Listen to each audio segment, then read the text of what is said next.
रब करीम फरिश्तों से फरमाता है कि तुम जाकर बस कब्र में इतना पूछ लेना मेरे बंदे से कि वो मुझे जानता है, मेरे हबीब को जानता है, तो तुम उसको आने देना, उसका पर्दा ना खोलना, उसका हिसाब ना लेना, मैं खुद ही मैदान महशर में उससे हिसाब ले लूँगा।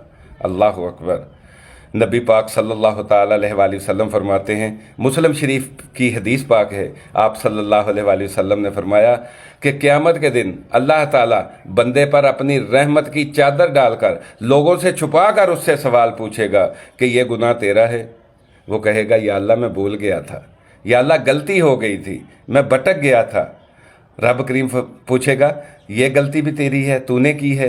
तो वो कहेगा या अल्लाह मैं भूल गया था, गलती हो गई थी, या अल्लाह माफ़ कर दो। तो रब करीम पूछेगा ये गुनाह भी तेरा है? तो वो कहेगा या अल्लाह मैं भूल गया, भटक गया, या अल्लाह मुझे माफ़ कर दे। तो नबी पाक सल्लल्लाहु ताला अलैहि वसल्लम फरमाते हैं, रब करीम उससे गुनाहों का इतराफ़ कराता जाएगा। जब वो अपने गुनाहों का इतराफ़ कर लेगा तो बंदा सोचेगा अब पता नहीं मेरे साथ क्या होगा। नबी पाक सल्लल्लाहु ताला अलैहि वसल्लम फरमाते हैं, तो रब करीम उस बंदे से कहेगा कि जाओ, मैंने उस दिन भी तुम्हारी पर्दापोशी की थी, आज भी मैंने तुम्हारे गुनाह माफ़ कर दिए। अल्लाह अकबर।